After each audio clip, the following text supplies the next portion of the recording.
Hey guys, Sus here doing an introduction to Kael on Ascended.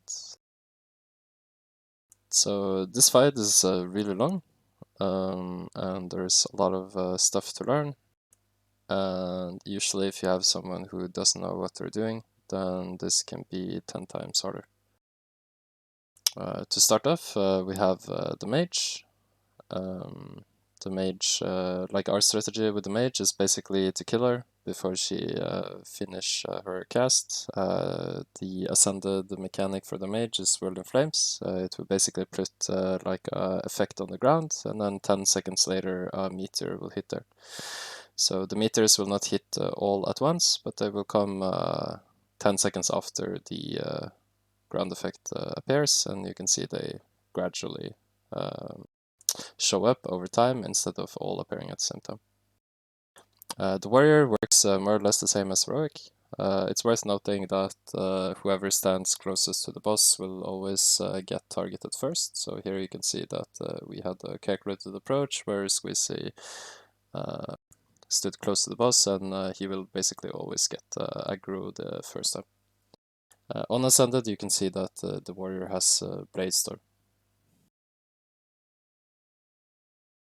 So here you can see the warrior going for me.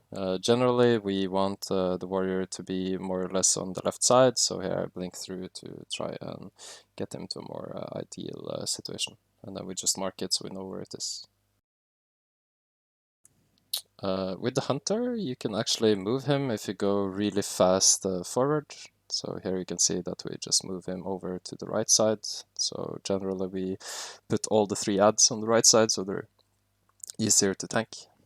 This is the Ascended mechanic for the Hunter. He will basically put Focus Burst on a random player, and then he will shoot in a cone towards that player, so we just have that player running to the opposite side of the group, so everyone doesn't get hit.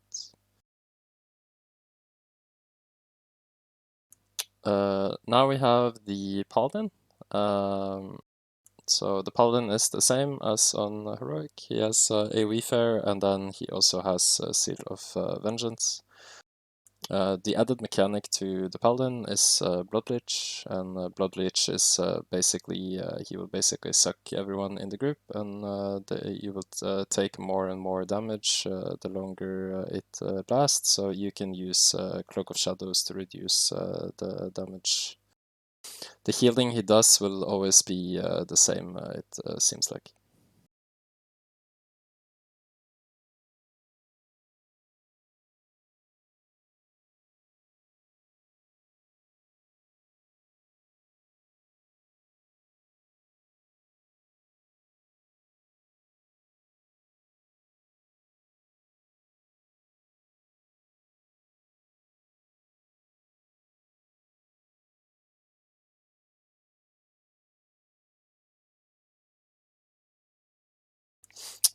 Going into the weapons, on Heroic and Ascended, you more or less want them to die at the same time, because the respawn timer of the 4 adds will start when the first weapon dies.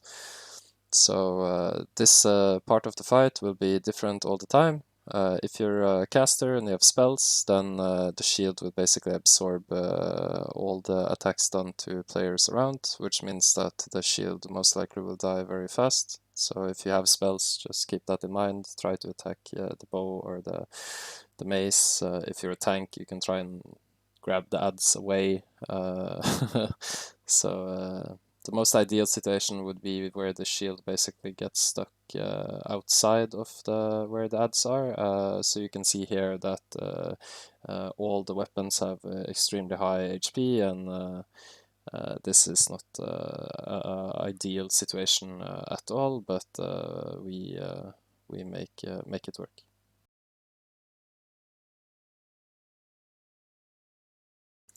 It's really important to have interrupters for the mace as well, so it doesn't heal all the other weapons.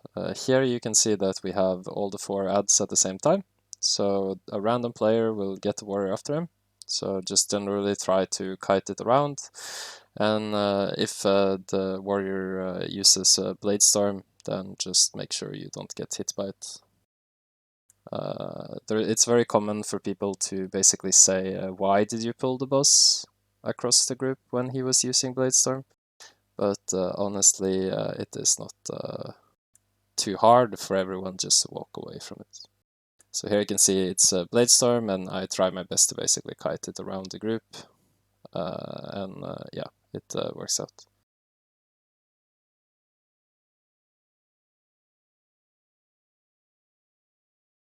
Usually when you kill the warrior, then these fights get a little bit easier.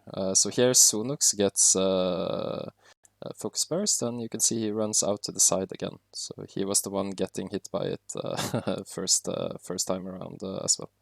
So here we kill the mage, and the goal is basically to kill the mage before the meteors hit from Whirl and Flame. It's also worth noting that we use the interrupt from the bow to interrupt Whirl and Flames the first time around. So yeah, so we kill the mage before the second Whirl and Flames goes off, which is what we had in plan, and then here we just finish off the hunter, and yeah. During all of this, the Paladin can do a lot of damage with Blood Leech, but when you have the mace equipped, you can use an AoE buff like Blessing of Wisdom, which basically gives everyone Cosmic Infusion, which is a buff that reduces magic damage by 50% for 15 seconds. So here my role, you can see I have a weak aura for Cosmic Infusion with a green bar, and my role here in this fight is to make sure everyone has it all the time.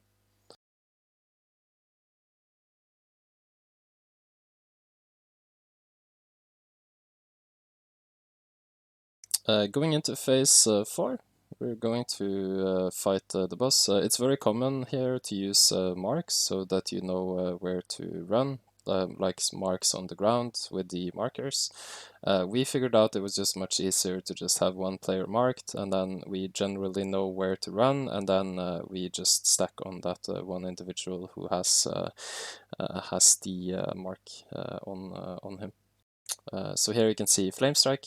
With the mace, you can see that there is not too much damage, and we kill the Phoenix, and yeah. It's worth noting that the boss has mana, and whenever the boss has no mana, he will use Evocation. Evocation basically gives him more damage, so it's generally good to have someone actually using the bow on Ascended, and every time you hit, his mana will go up. So we have someone with attack speed Lucas build, and yeah, just try to keep the mana up.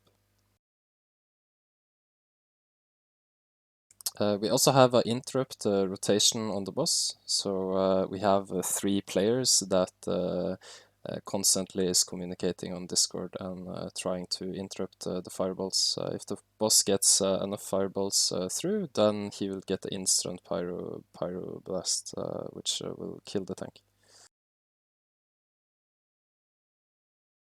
So here we just try to make use of our space. We try to group up, so we have Flame Strike in one position, and then we just try our best to damage the boss to get into the next phase. So we have one person stunning, or multiple people stunning the Phoenix, as it seems, and this removes the knockback effect, which you usually have.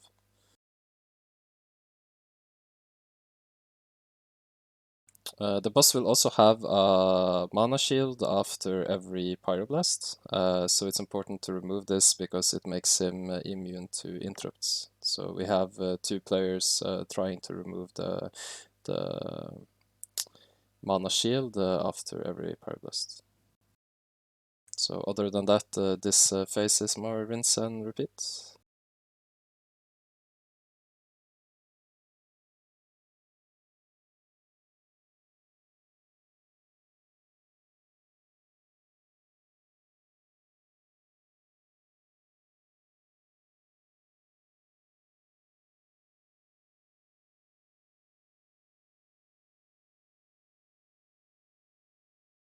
So you can see here I try to use Blessing of Wisdom right before the Flame Strike and then try to make sure it's up.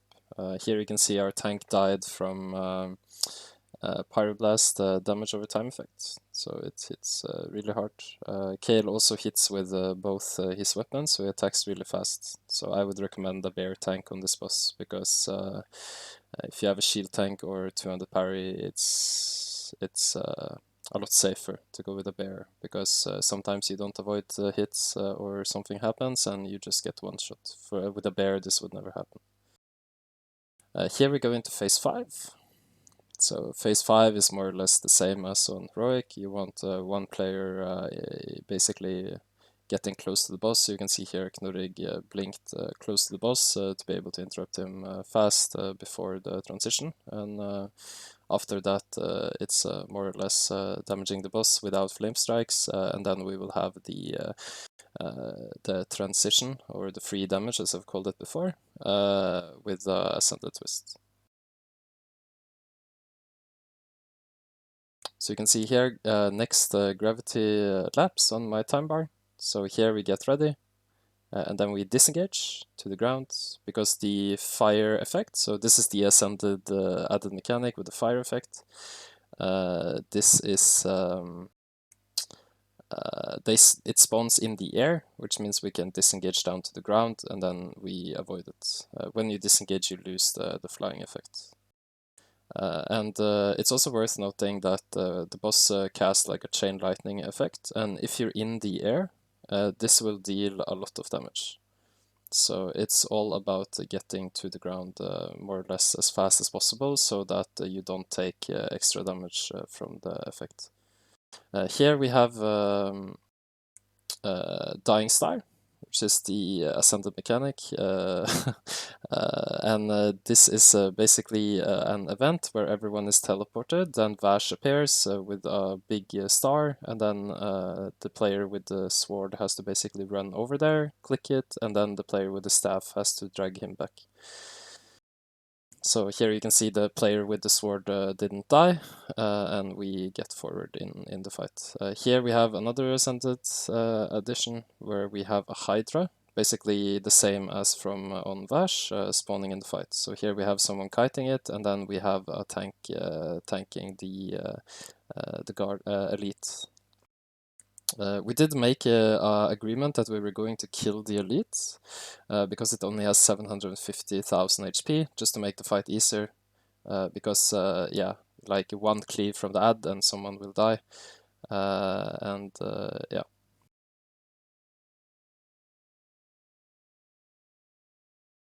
So pretty close. More or less, if you kill the elite here and kite the Hydra and have 2 tanks alive, it is more or less a kill. But this is what we got out of 5 hours of progression.